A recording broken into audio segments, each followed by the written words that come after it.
Hail the Alliance and the Horde! I'm Joe, and I've got a very special video for you all today. Probably my most controversial on this channel. But I wanted to do something for this channel.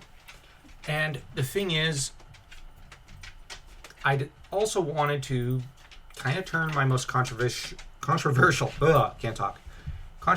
essay on Substack, which you'll find in the description down below, into a video. In the essay, I highlight more the comparison of Lord of the Rings to Game of Thrones, and why Game of Thrones is garbage, and Martin is a fool. But I want to make the comparison now to Warcraft, and why Warcraft has stood the test of time for the past 30 years. Now, George R. Martin's core beliefs. Life is very full of sex, or should be. Why postmodernism in literature cannot die fast enough. By me! In The Lord of the Rings, Faramir says at one point to Samwise Gamgee and Frodo Baggins the line, "War must be while we defend our lives against a destroyer who would devour all. But I do not love the bright sword for its sharpness, nor the arrow for its swiftness, nor the warrior for his glory. I love only that which they defend." And this is a very fascinating quote, one that was apparently one of the favorites of John Ronald Reuel Tolkien. It has the echo of the truth of life itself, and is arguably one of the most sincere lines ever written. It smacks of the ideal of honor, of chivalry, of Bushido, of the belief in defense of what one loves, of the righteousness of those who fight solely to defend their homelands, who fight to protect their children. It is a line that speaks to a notion I spoke of the other day in the notes section of Substack, that of duty. It also speaks of the ideal of honor, self-discipline, and sacrifice, all of them fine ideas, and ones that have had a great deal of influence over men since Homer first began to sing of the wrath of Achilles and of the nobility of Hector. And if you pay attention, there's a quote in Warcraft, namely number 2, where Doomhammer comments, "I rule the Horde now, Gul'dan. Not you, not your warlocks, Doomhammer alone. And there will be no more dishonor, no more treachery, no more deceit and lies." And the reason he talks of this is because he is trying to convey the idea that betrayal yields betrayal, honor yields honor, and that this has to be what motivates them, not greed and treachery. Otherwise, they'll destroy themselves. And that's kind of what happens to the orcs at one point in that war, because Gul'dan is motivated by treachery and deceit and selfishness. And in turn, Doomhammer is motivated by love for his people, which is a very important virtue to have. Now, it is an ideal that has transcended the Mycenaeans, those of the Greeks who joined Leonidas to hold off the Persians. These are the same sentiments that inspired the Norse when they sang, of course, of the heroics of Othin, of how he sought to delay Ragnarok and sacrifice bits of his body, of his self, for humanity. It is also the very same ideal that inspired the later chivalric myths that involved the likes of Roland at Roncesvalles when he blew his horn, and also, of course, the noble King Arthur, who fell in battle against Mordred. Arthur sought to defend his Breton kingdom against the Saxons who would despoil it, or so the myths go. And let us determine what it was that motivated Charlemagne to counter the Saxon raids into his lands. Faith. He believed in God. He felt that the despoiling of his lands by the Saxons was wrong and had to be countered permanently. And what was the best way of doing that? By converting the Saxons. Then you have the actions of the likes of the defenders of Constantinople in 1453. Could anyone say they were motivated by anything less than their faith and their love for their country? What of those in World Wars I and II? What motivated Charles de Gaulle? What motivated those men who marched to their doom on D-Day? And here's a great quote from Warcraft. "My son, the day you were born, the very forests of Lordaeron whispered the name Arthas. My child, I watched with pride as you grew into a weapon of righteousness. Remember, Our line has always ruled with wisdom and strength, and I know you will show restraint when exercising your great power. But the truest victory, my son, is stirring the hearts of your people. I tell you this, for when my days have come to an end, you shall be king. And what is the motivation there of Arthas and his father? Lordaeron is their motivation. They're steered by chivalry and nationalism. Now, these seem to be the appropriate words, along with those of Faramir. Yet let us now examine the words of George R. R. Martin. Martin has a new quote making the rounds over on Twitter.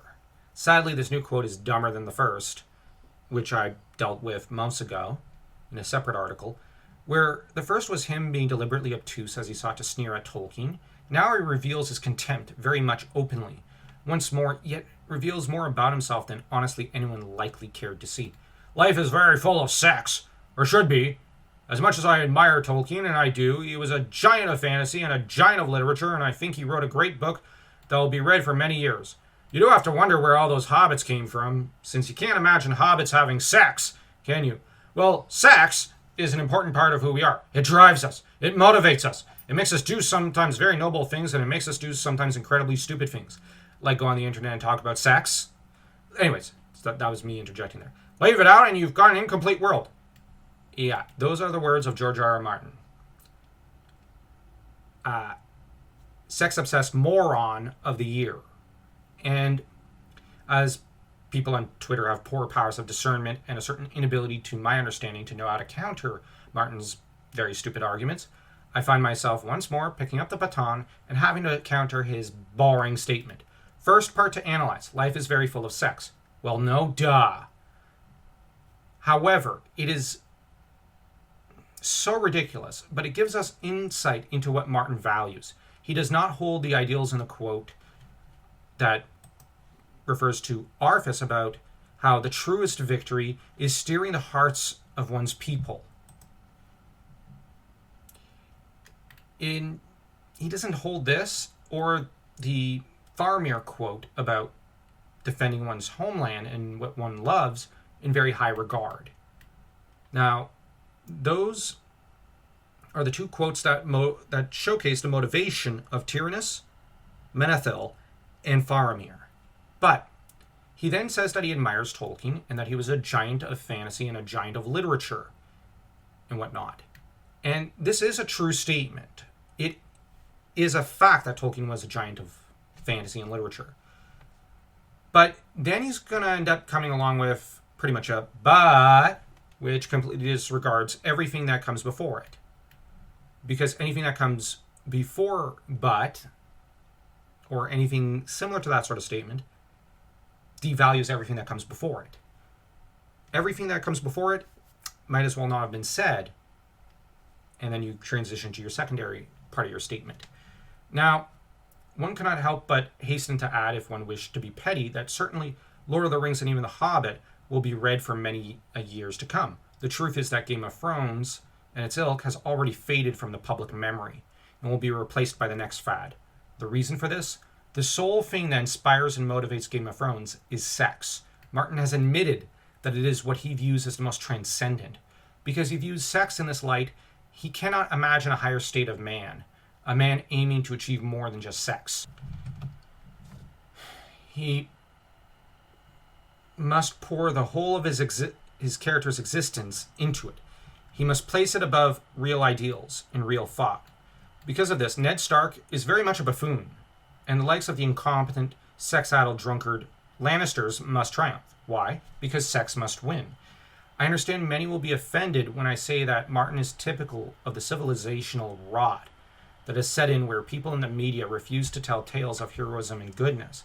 You know, stories like those of Thrall trying to sacrifice everything to get his people across the sea to Kalimdor. The truth is that one can tell a lot about a civilization by the stories it tells about itself. Now let us ask ourselves what Britain used to tell about itself. You've got Lord of the Rings, Nigel Tranter's History of Scotland series. You have Q for Treason. You have Narnia. What of America? Once upon a time you had Hour of the Dragon. the Conan and Cole stories, Lloyd Alexander's Prydain stories, Zorro, The Shadow, Doc Strange, Superman. And 20 years ago, you had Warcraft. You had stories of Doomhammer, of, well, Lord Uther, of, well, you had, of course, Arthas. You had the stories of heroism on the part of Thrall. You had World of Warcraft, which from vanilla up to the Wrath of the Lich-King had a great set of storylines about how no king rules forever, and a king must be prepared to eventually, pass the throne. You cannot hold on to your titles forever. Material things fade. You get older. You pass away. But, your good deeds, they're always going to be there in people's hearts. That's what Tyrannus is talking about. That's why he's such a great king in fiction. These were once upon a time the stories that America told about herself, the stories she spread throughout the world. What is more is that at one time, Lloyd Alexander, that most famous of child's authors, and genial old man extraordinaire, was dubbed the Tolkien of America. Once upon a time, America took pride in him. But now his tales are no longer passed down. Why? Because the fad of the 2010s was postmodernist nonsense that rots a nation. It was similar nihilistic ideas that rotted Rome, rotted the Han, rotted the Greek Empire of Constantinople, and that has now come home to roost in the land of the Yankees. And with it comes decadence and the worship of sex. Now it is Martin who is dubbed the Tolkien of America, a farcical notion that has no basis in the practical reality. The reason for this is that Martin is incapable of writing tales of honor, of chivalry, of faith, of goodness, because let us be honest, he has precious little of it in him. He has no belief in it. He has only scorn for it, as is evident in all his tales. The ideal of sex is so spoken of so highly of in this quote that it bespeaks to a man in despair, a man who hates the good, hates the ideals for which Tolkien nearly sacrificed his life, the ideals he lost his surrogate family, the TCBS, for, and the ideals for which he wrote about the rest of his life. The next part is, you do have to wonder where all those hobbits came from, since you can't imagine hobbits having sex, can you? Why would we even want this? What he's seemingly advocating for is hobbit porn. Naturally, no one with two brain cells actually believes this is what he wants. The truth is far more sinister. He seeks to subvert and destroy Tolkien, as this is the task he assigned himself since the 90s. It is why his books and show got pushed forward so hard in the 2010s. Subversion, deconstruction, and destruction. The idea here, if we're being honest, is to destroy Tolkien's good name and the status he enjoys throughout the world by making him a figure of mockery and ridicule. And what's interesting is China has a lot of Warcraft and Tolkien fans. They love fantasy. They refuse to let it be subverted. Just something to think about. The notion being that we should sneer at Tolkien for not having hobbits romping. Even the momentary consideration of sneering at him or laughing at this joke is what Martin intends. Because if he can get us to momentarily disregard Tolkien, he will have scored a massive victory against one of the greatest pillars of the present-day Anglo-American civilization. And let's be honest, Tolkien goes down, Warcraft will follow. Warcraft still holds sway over people's hearts. Warcraft still matters to a lot of people. A lot of people still play vanilla up to Wrath of the Lich-King. People love World of Warcraft and the original Warcraft games, especially Warcraft 3. And it's for good reason. They're great games. They tell great stories. Now, the next line is, well, sex is an important part of who we are. No, Martin. This is an important part of degenerates. The truth is that sex is important to every marriage, and many romances certainly. However, the reality is that anyone who defines themselves by their sexual impulses are little more than the lowliest of animals. I say so because even animals value things such as their cubs, their mates, and their pack members more than those who value only sex. And this is more than we might expect from the likes of Martin, though. And if you feel I've been unduly harsh with him up to this point, it is that I am fatigued. I do not hate him, but I'm exhausted by his resolve to obtuseness, his pushing degeneracy, and his blatant and proud attempts to corrupt and sink postmodernist fangs into what I consider to be the greatest genre in literary history. So defense must be made. Now, to his next quote. It drives us. It motivates us. It makes us do sometimes very noble things and makes us do sometimes incredibly stupid things. What he means here is that sex is an energy field. It binds us and ties us together. Oh, wait, that's the Force in Star Wars. Whoops, my mistake. I mistook one for the other. Sex doesn't drive us or motivate us or make us do noble things. It is an impulse born from our desire to procreate or seek physical pleasure. Let us not glorify it. Now, it is one of the greatest expressions of love one can make to a partner. The fact is, though, that what drives us individually are certainly wants, but likely those of us who can think desire, say, a home, a family, a dog, or even a girl, a boy, or a thing such as a book, or to create a piece of art. It's not necessarily sex. Sex is a means to an end, to seek pleasure or to procreate. But sex is a short-term goal for most people. It's not a long-term goal that motivates us. Sex in itself can be a motivation, but to say it is all that motivates or that it is the primary one is a fallacy. We are not as a species motivated by it inherently, but oddly enough, typically by faith. All men need a God. Some have God, some have Buddha, some have feminism, some have the state, some have capitalism, some have communism. These are all things people worship. It's just the way it is. Aragorn in Lord of the Rings worships his friendship with his friends and his love for Arwen. But love and sex are two different things. And one could even look at, say, Arthas. He kind of worships his love for Jaina and vice versa. But on the other hand, Arthas worships his dad. He does. And the light, supposedly, which is basically the energy field of the Warcraft universe. And you look at, let's say, Doomhammer. He worships his people as, well, a nation. That's the thing. Like, Thrall worships the earth because he's a druid. Now, love comes from the soul, but sexual desire from the body. And we gotta bear this in mind because we don't want to lose ourselves. Because, just go ask someone outside what motivates them. And I've been told things like my kids, my dog, my wife, my husband, my books, my dad, my mom, and so on. What might Martin say of these things? Would he say those who said their dog or their dad wished to mate with them? This was not the case with these people, so that the statement would be a fallacy, and even he would know it. But his job as an agent of destruction isn't to mock these people, but rather to discredit them, to try to bring them down to his level and his peers' level in academia. Because yes, academia does follow through with this postmodernist nonsense. Leave it out and you've got an incomplete world. This last quote shows how openly he disdains Tolkien and the fantasy genre by extension. I know it has been said he's a fan of Tolkien, but I'm tired of pretending that he isn't. That he is. He is not a fan. No fan speaks of Tolkien in this manner. I've offered criticism towards Tolkien's works. Check it out on Brothers Arda. I've complained about the repeated use of the word said, when, say, hiss or declared or yelled might be better served in that paragraph or this paragraph. I've complained endlessly about the Mariner's wife, to any who will listen about that story. I also have complaints about Denethor and his portrayal. And I think Jackson made some mistakes with the portrayal. He made him too unlikable.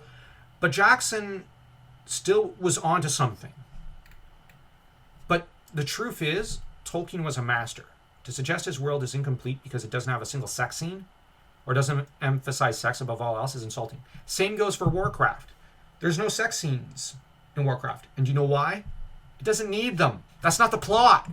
The plot is war between the Alliance and the Horde. Starts off, it's just between orcs and humans. Then it grows, and you've got elves, dwarves, trolls all joining in, along with internet trolls on occasion, like myself. But the thing is, it transcends just the human and orcs versus each other. And then we get into the Burning Legion and whatnot. It's not about sex. It could never be about that. Otherwise, it'd be a porno, which is what Game of Thrones is. But we don't want Warcraft to be a porno. It's not. It's called Warcraft, not Sexcraft. And the reason Martin does this is because he's inherently dishonest. We all know he is. He wishes to tear down the myth maker professor. Because if we stop loving Tolkien, if we stop to hold him up in stories like Dragonlance, like Conan, like Warcraft, if we stop passing down these stories because we would prefer to read porn and would prefer to believe in sex over the ideals of chivalry, of goodness, over the value of the truth, we will have truly fallen and will never get back up. If you think I'm reading too much into it, fine. But I'm tired. I'm so very, very, very tired of Martin's BS. I'm tired of seeing him held up. I'm weary of his nonsensical statements, and I'm tired of pretending he's some authority. He's sold because of Martin. The media pushed him forward. If the media were to say champion my friend the Highlandian over on Substack, or Josh Tater over there, or let's say myself, we'd sell no less well than Martin. Why is that? Martin sold fairly well before the media jumped on him. But then when they did in 2011, he became a millionaire. His series is mediocre at best. It is not true fantasy. It does not hold up the traditional values one should aspire to. It is not blessed with the spirit of truth that fantasy embodies. This phrase is taken from my friend the Black Knight, whom I did an interview of on my channel Brothers Crin. And it is mediocre in its description. It is middling in its world building with regards to the religious structure, as all religious characters are treated as insane. And the church is mocked and shown to be little more than a political organization, and one that we don't know the rituals, ceremonies, and the ideals of. Now, Martin has done a good job with the baronial structure of his world. He has done a good job structuring the history of the noble families. But the plot, the pacing of his Game of Thrones story, of his Dunk story, of his Fire and Blood story, is nothing to write home about. He's no Gamel, he's no Tolkien, he's no Howard, nor is he Lewis or Alexander, or even one of the proud great writers of fantasy in the 80s. Nor is he any of the writers, such as Metzen, who worked on Warcraft and crafted one of the best video game stories of all times. And, you know, if you've listened this far, check out my Darkspire Conspiracy book over on Substack. It's one about the pursuit of justice after a girl's father figure is brutally murdered for a map he had to the kingdom's darkest secret. You can check that out. Or you can check out my Crown of Blood novel. 3 kingly lines, 1 crown. The king is dead, and the throne lies empty. Many vie for the crown, slaying any who stand between them and the power it grants. But can any survive the curse that plagues the kings of Caledonia? Pretty cool, right? Great, so buy a copy and see for yourself. I market myself because why not? Am I motivated by sex here? No. I'm motivated by frustration. I'm motivated by exasperation. And by the desire to put this video tearing apart Martin's silly comments to shreds to some use. And let us put this entire argument of sex versus tradition or decent stories to rest. So if you see someone lugging the above image, well, that's from the actual Substack, so I shouldn't say that part. But anyways, like I said, I'm going to link to the essay, and I'm going to link to my Darkspire book, and I'm going to link to my Crown of Blood book in the comment section. And, you know, just remember, you're more than just your base desires. Sex is important to a marriage, for example. It's important because you're expressing that you value your partner and that you want kids. But it's not much more use than that. Because, you know, we can aspire to more.